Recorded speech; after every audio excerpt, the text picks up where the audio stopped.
Vamos con la siguiente presentación. El doctor Luis Varela va a hablarnos de complicaciones hemodinámicas.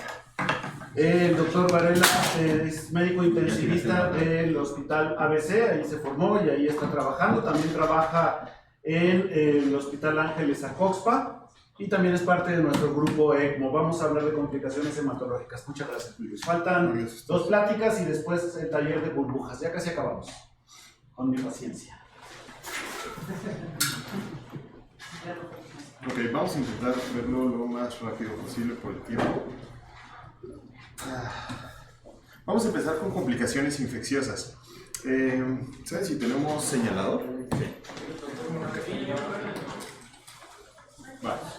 Ok, este es un pequeño estudio de 1999. Acuérdense que cuando vayamos a hablar de ECMO intentamos hablar siempre respaldados ante evidencia, cosas publicadas y no experiencia personal. Y así va a ser esta plática, muy breve. Entonces va a ser basado en todo en artículos. Este es un estudio de 1999. Se analizaron dos grupos de pacientes. Un grupo que no había cursado con circulación extracorpórea y otro grupo que sí había cursado con circulación extracorpórea.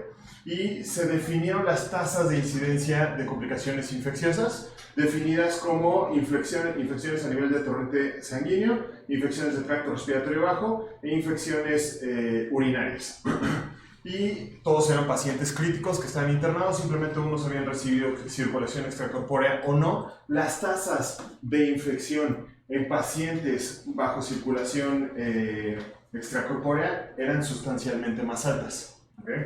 En este mismo estudio se definen a través del tiempo las tasas de infección a nivel de torrente sanguíneo.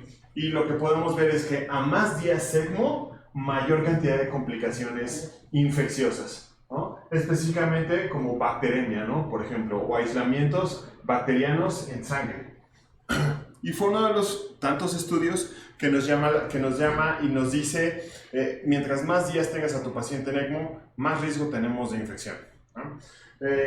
Es una constante de diferentes estudios. Este pequeño estudio, también pacientes en ECMO, en los cuales se analizó dos grupos, pacientes que se habían infectado y pacientes que no se habían infectado.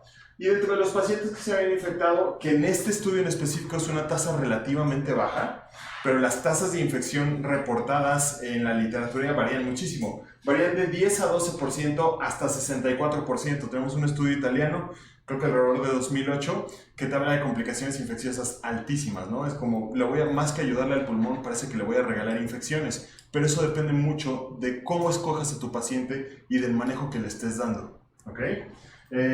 Entonces, ¿qué se vio en este estudio? Bueno, se analizó principalmente los patógenos que se habían aislado durante la estancia y se habían sobrevivido o no. Y entonces, buscando las causas o buscando factores de por qué los pacientes pudieron haber infectado, lo que resaltó más importantemente era la duración de días ECMO, ¿no? A más días ECMO, mayor posibilidad de que tengamos infecciones. Vamos a otro estudio en el cual se dividen a los pacientes a través del tiempo en diferentes grupos. Pacientes de 48 a 240 horas bajo circulación extracorpórea, o bueno, de 2 a 10 días, de 10 a 20 días, de 20 a 30 días y más de 30 días. Y se analizó la tasa de infecciones a través del tiempo.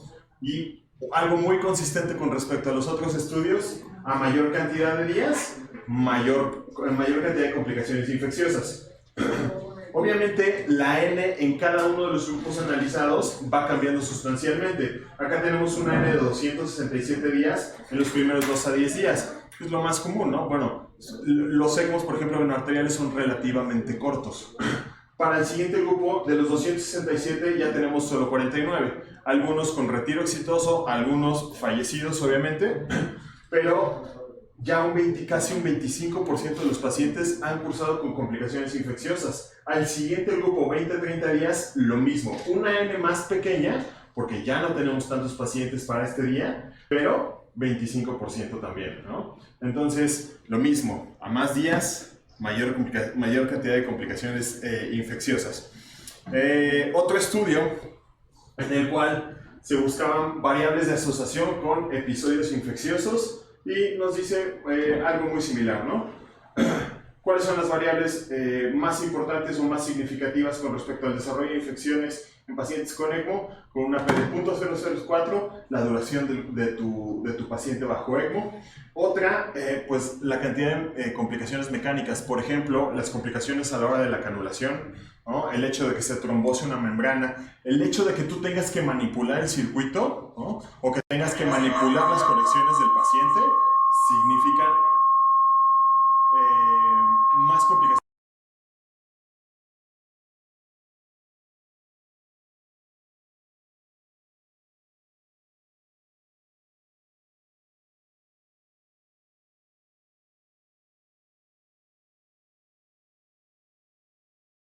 Tenemos aislamientos del paciente bajo ECMO, principalmente son gram negativos, ¿no? Aquí tenemos una gráfica similar a la primera, pacientes en los cuales se aisló bacterias a nivel de torrente sanguíneo, en sitio quirúrgico, en tracto respiratorio y en tracto urinario. Predominantemente bacterias gram negativas. Y entonces uno diría, si mi paciente en ECMO tiene riesgo de infectarse y ya sé que principalmente le van a dar gram negativos, ¿por qué no le doy antibiótico? ¿Por qué no sirve? Los estudios no han apoyado específicamente el uso de antibióticos profilácticos, con la única excepción de las canulaciones centrales. Las canulaciones quirúrgicas parece que sí se benefician del uso rutinario de antibióticos, pero en general los pacientes no se les tiene por qué dar antibióticos solamente por entrar a ECMO. Y entonces, ¿cómo lo prevengo? Pues uno, no lo pongas en ECMO si no lo necesita, ¿no? Dos, quítalo del ECMO lo más pronto posible. Y si ustedes alguna vez han visto un paciente en ECMO que se prolonga mucho, se empieza a reinfectar, ¿no? Empieza a hacer datos de respuesta inflamatoria sistémica y entonces, por alguna u otra razón, no lo podemos decanular a tiempo. Y entonces tenemos que cursar con una sobreinfección que altera toda la hemodinamia del paciente, nos da alteraciones hematológicas, aumenta costos, etc. Entonces, el chiste de esto es quitar el ECMO lo más pronto posible. Algunos grupos tienen la maña de quitar el ECMO hasta que el paciente está con tráqueos, caminando casi, ¿no? Sin sedación, y no es así como les comentó Arturo. Hay criterios para empezar las pruebas de destete y el paciente no tiene que estar despierto para empezar a hacer las pruebas, ¿no? Tenemos que ver recuperación pulmonar, por ejemplo, en el caso del veno-venoso. ¿Qué otra cosa serviría? Pues tener algún tipo de protocolo para vigilar complicaciones infecciosas. Y no hay algún protocolo publicado establecido. Cada hospital, cada centro ECMO tiene algún tipo de protocolo que desarrolle, por ejemplo, de manera complementaria con los grupos de infectología, epidemiología y demás. Pero el chiste es que tengas algo adecuado, algo que tú estés vigilando en tu centro hospitalario, que me indique, tengo que cultivar al paciente, tengo que interconsultar a infecto, tengo que hacer algo, ¿no? Y bueno, básicamente alrededor de un 50% de los centros ELSA llegan a presentar algún tipo de protocolo con respecto a vigilancia periódica de complicaciones infecciosas. La profilaxis no sirve, ¿no? Los estudios que nos dicen, que nos hablan de profilaxis hasta ahora no han reportado éxito de dar coberturas amplias. Y bueno, como les comentaba, solamente en ECMO central parece que sí se pudiera beneficiar. ¿Qué otra cosa puedo hacer para evitar complicaciones infecciosas? Bueno, uno es vigilar tus cánulas, que son una fuente importante de complicaciones infecciosas. ¿Y cómo vigilamos las cánulas o quién nos dice qué tenemos que hacer? Este pequeño estudio valoró a pacientes que se les ponía diferentes tipos de apósitos posterior a la canulación. Y lo que te dicen ellos es que un apósito que sea visible, que sea transparente, en el cual yo pueda vigilar y en el cual yo pueda manipular menos, se asocia a menos complicaciones infecciosas. Si yo voy cada turno a quitar este parche, a lavar el área con clorhexidina, implica manipulación. Todo lo que implica manipulación me da más complicaciones infecciosas. Estos parches son ideales, ¿ok? A veces no podemos usar estos parches porque, por ejemplo, el paciente sangra, ¿no? Y en el caso de hemorragia local, lo que tenemos que hacer es comprimir y no puedo visualizar todo el tiempo mi área. Pero fuera de ese caso, el paciente siempre tenemos que estar viendo el parche. ¿Qué es lo que se ha recomendado en algunos estudios? No manipular esto, a menos que haya una razón necesaria, solamente cada semana. Una vez a la semana es más que suficiente, a menos que haya una complicación clara. Hay algunas propuestas experimentales con respecto a si los parches pudieran estar recubiertos de algún material, o más bien revestidos de algún material que me inhiba el crecimiento. Este es un estudio experimental en el cual se usó un pH o se usó un agar que tiene un indicador de pH colorimétrico que se asocia a infección. El crecimiento de Staph epidermidis en estas placas se asocia con como color amarillento en la placa de agar. Entonces se usaron diferentes tipos de parches y algunos usaron una especie de cianoacrilato, ¿no? O de un pegamento que tiene propiedades antisépticas y se valoró después de administrar directamente la bacteria en la región si había crecimiento o no. Y parece que este tipo de apósitos transparentes que tienen el pegamento pudiesen asociarse a menos crecimiento, por lo menos de forma experimental. No los tenemos, ¿no? Pero es algo que tenemos que ir viendo a futuro. Ahora, con respecto a ECMO veno arterial y la canulación. Ya les dijeron qué tipo de canulación se asocia a menos complicaciones y a menos infecciones, ¿no? Este es uno de los estudios que lo soporta. Se valoró entonces pacientes que se habían canulado de manera quirúrgica y pacientes que se habían canulado de manera percutánea, ¿no? Y se vieron las complicaciones infecciosas fueron sustancialmente menores en los pacientes con canulaciones percutáneas. Sí hay más complicaciones vasculares y hay complicaciones a la decanulación y por eso queremos un cirujano a la hora de que decanulamos a nuestro paciente, ¿no? Pero es una manera más segura y se asocia a menos tasa de infecciones cuando lo hacemos de manera percutánea.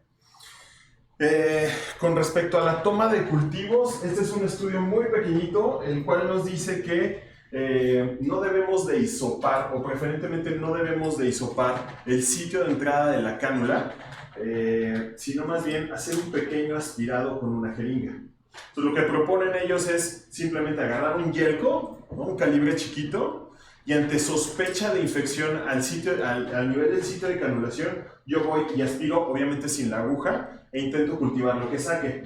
Un número muy pequeño de pacientes, pero aparentemente esta técnica para la toma de cultivo es más eficiente y te detecta más infecciones. ¿Qué otra cosa tenemos? O sea, si de por sí el paciente ya se va a infectar más, la verdad es que no sabemos muy bien cómo administrar la terapia antimicrobiana. Y es que hay muchísimos factores para que lleguemos a niveles adecuados de antibióticos. Estos es una referencia de diferentes antibióticos que se han estudiado en pacientes pediátricos, neonatales y adultos, y en los cuales se valoró el volumen de distribución y la dosis necesaria para alcanzar como una dosis adecuada. Y es que es sumamente variable lo que alcanzamos de volumen de distribución antibiótica entre estudio y entre paciente a paciente, ¿no? Entonces, ese es un área de estudio importante. Digo, nada más para que se den cuenta. Vamos a ver el volumen de distribución de ceftriaxona, ¿no? Y es de 0.73 hasta 3 en una población similar. Entonces, son volúmenes muy altos con dosis similares. ¿Y por qué pasa esto? Porque tenemos diferentes mecanismos que nos alteran la biodisponibilidad de antibióticos. De entrada, algunos pacientes están hemodiluidos. Son pacientes que reciben muchas transfusiones, muchos medicamentos, muchos cristaloides. Y ese volumen de distribución pues, se aumenta. El paciente se fuga y, por lo tanto, yo no lo alcanzo con dosis convencionales de antibióticos en algunas ocasiones. Por otro lado, va a haber secuestro a nivel de la membrana, va a haber disminución de la depuración, puede ser por falla renal, puede ser por falla hepática. Entonces, un paciente que iba a recibir un tratamiento convencional, a veces ni siquiera lo podemos guiar por todas las complicaciones que tiene asociado a la enfermedad crítica. Este es un ejemplo nada más, ¿no? De una manera diferente de ver como los diferentes mecanismos y lo que nos puede afectar en el secuestro y metabolismo de drogas. Un paciente que está críticamente enfermo puede tener alta respuesta inflamatoria sistémica y por lo tanto puede tener aumento del gasto cardíaco. Pero también tiene disfunciones orgánicas, ¿no? Y eso nos altera, como comentamos, la distribución. Va a haber múltiples factores que nos afectan el volumen de distribución y nos puede llevar a un rango muy diferente en el que yo tengo concentraciones plasmáticas de antibiótico bajas o demasiado altas, que me pueden llevar a la falla terapéutica de la infección que estoy tratando o a toxicidad por el mismo medicamento. Y por último, este es un artículo que acaba de salir hace creo que apenas un mes, 2 meses, en los cuales te da como opciones de manejo o opciones para pensar con respecto a si el antibiótico que le estamos dando es lipofílico o hidrofílico, ¿no? Y que tú te hagas a la idea más o menos de acuerdo a sus características farmacodinámicas, si va a tener menor, mayor concentración y si pudiera haberse beneficiado de dosis, por ejemplo, dosis de carga o dosis de mantenimiento un poquito más altas. En realidad es un área que tenemos que seguir investigando.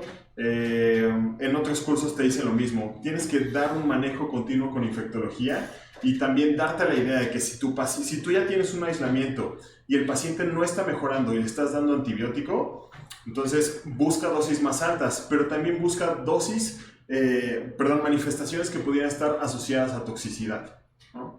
Entonces es complicado, pero hay que esperar más estudios. Y por último, con respecto a complicaciones hemorrágicas y trombóticas. El paciente en circulación extracorpórea, cualquier tipo de circulación extracorpórea, va a tener una mayor incidencia de complicaciones tanto trombóticas como hemorrágicas. En este metaanálisis, creo que eran de 16 estudios, se valoraron los diferentes tipos de complicaciones que presentaban los pacientes. ¿Qué fue lo que se vio en este metaanálisis y lo que se ve en muchos otros estudios? La mayor cantidad de complicaciones son las infecciosas que ya comentamos y las hemorrágicas, ¿no? Que en este lo plantean alrededor del 33% de los pacientes analizados en estos múltiples estudios presentan alta tasa de complicaciones hemorrágicas. Otro estudio. Se compara a los pacientes bajo circulación extracorpórea que sobrevivieron o no sobrevivieron al soporte con ECMO. Y se valora a los pacientes que fallecieron. ¿Cuáles son las tasas de complicaciones más importantes? Las manifestaciones hemorrágicas, no tanto las trombóticas, ¿no? Y esto lo analizan también en ECMO central y en ECMO periférico, pero principalmente se asocia a complicaciones hemorrágicas. Obviamente depende mucho del tipo de canulación. Por ejemplo, los pacientes con ECMO central pues, no van a tener manifestaciones hemorrágicas a nivel femoral y los pacientes con un ECMO periférico tienen mucho menos tasa de complicación, por ejemplo, hemorrágica a nivel mediastinal, ¿no? Pero el chiste de esto es que mayor tasa de complicaciones, principalmente hemorrágicas, más que trombóticas. Otro pequeño estudio, se hizo en Australia en 2009 durante la pandemia de H1N1, en los cuales se valoraban los pacientes que estuvieron bajo ECMO durante aquella pandemia y se analizó las causas de muerte en estos pacientes. ¿Cuál fue la causa de muerte más importante? Hemorragia.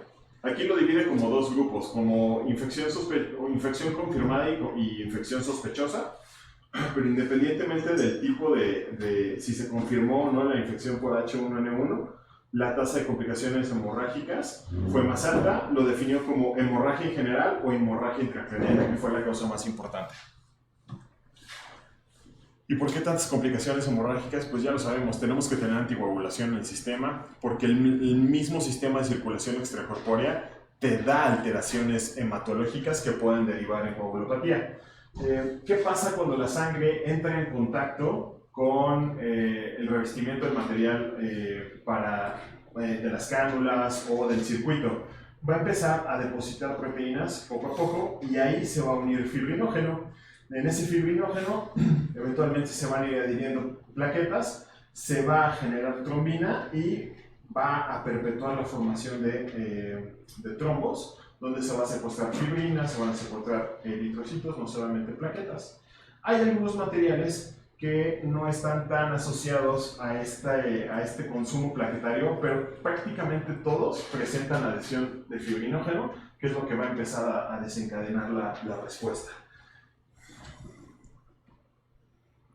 ¿Y cómo anticoagulamos a un paciente con ECMO? Pues principalmente es heparina no fraccionada, pero en algunos pacientes no podemos porque desarrollan, ¿qué?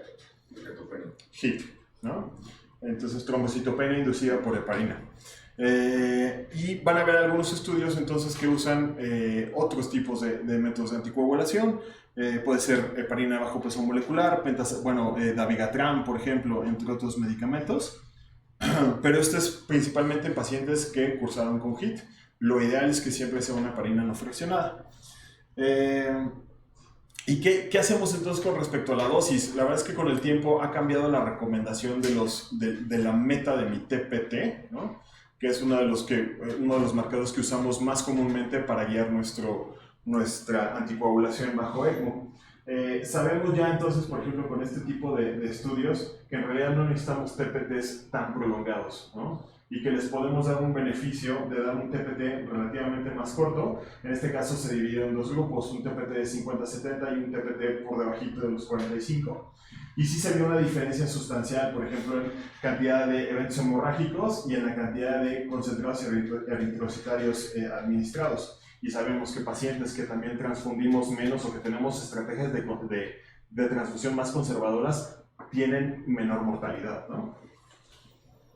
Cabe mencionar que los eventos trombóticos no fueron significativos en el grupo que mantuvimos un TPT menos de 45, ¿no? Que en este caso lo expresó con una P de menos 0.26. Entonces, con respecto a los anticoagulantes que usamos en ECMO, pues si no voy a usar heparina no fraccionada, lo que reporta en la literatura son dos opciones. Un paciente con HIT puede usar vivalirudina o algatrobat. No los tenemos acá, pero lo tienen que saber porque es lo que está reportado en la literatura. Y estos dos tienen una pequeña ventaja que no tiene la heparina no fraccionada.